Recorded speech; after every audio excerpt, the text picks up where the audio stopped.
नमस्कार। आप सभी का स्वागत है मेरे YouTube चैनल पर। मेरा नाम है सुरभि पुंडीर और आज मैं आप सभी के लिए लेकर आई हूँ एक कविता।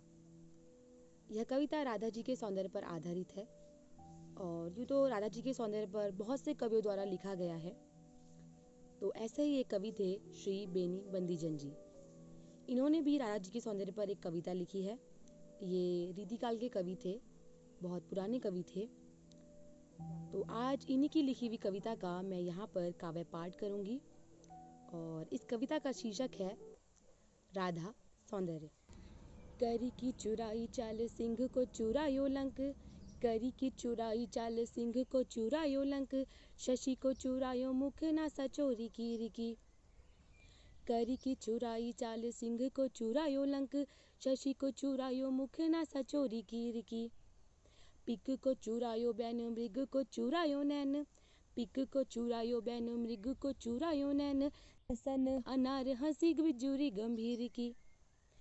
कहे कभी बैनी बैनी ब्याल की चुराई लेनी, कहे कभी बैनी बैनी ब्याल की चुराई लेनी, रति रति शोभा सब रति के शरीर की। कहे कभी बैनी बैनी ब्याल की चुराई लेनी, रति रति शोभा सब रति के शरीर की। अब तो कन्हैया जी को चित्त हो चुरायो लीन हो, अब तो कन्हैया जी को चित्त हो चुरायो लीन हो, छोरटी है गोरटी या चोरटी अहीर की। अब तो कन्हैया जी को चित्त हो चुरायो लीन हो, छोरटी है गोरटी या चोरटी अहीर की। धन्यवाद। आशा करती हूँ कि आप सभी को यह कविता पसंद आई होगी और मेरा पढ़ने का तरीका पसंद आया होगा। यह कविता मेरे हृदय के बहुत करीब है और वह इसलिए क्योंकि इस कविता से मेरी बचपन की बहुत सारी स्मृतियाँ जुड़ी हुई हैं। दरअसल ये कविता जब मैं छोटी थी, कक्षा 6 में विद्यालय में थी, तब ये कविता मेरे पापा द्वारा मुझे बताई गई थी।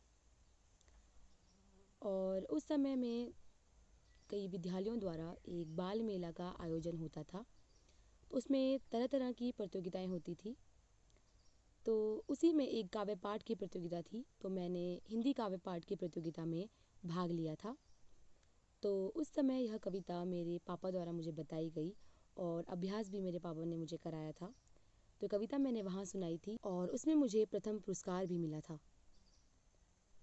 और जो शिक्षक थे वहाँ पर, उन्होंने इस कविता के लिए मुझे बहुत शाबाशियाँ भी दी थी, क्योंकि यह कविता बाकी की कविताओं से काफ़ी अलग थी, जो ज़्यादातर विद्यार्थी सुनाते हैं काव्य पाठ में विद्यालय स्तर पर। तो ये पाठ्यक्रम से अलग कविता थी और इसलिए मुझे बहुत शाबाशियाँ मिली थी।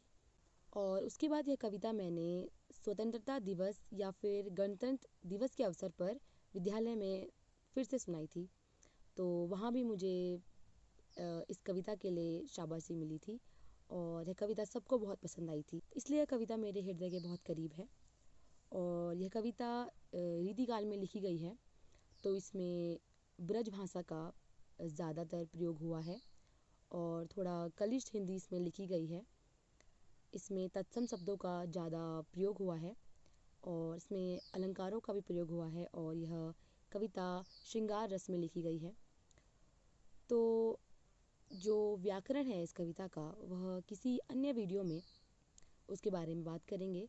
वहाँ पर मैं हर एक पंक्ति का अर्थ आप लोगों को बताऊंगी और हर एक पंक्ति में जो शब्दों का प्रयोग हुआ है, उन शब्दों का अर्थ भी यहाँ पर आपको बताऊंगी। लेकिन आज के लिए बस इतना ही और यह कविता आप सभी के लिए। अगर आपको पसंद आई होगी तो कमेंट में आप बता सकते हैं और अपने सुझाव भी दे सकते हैं।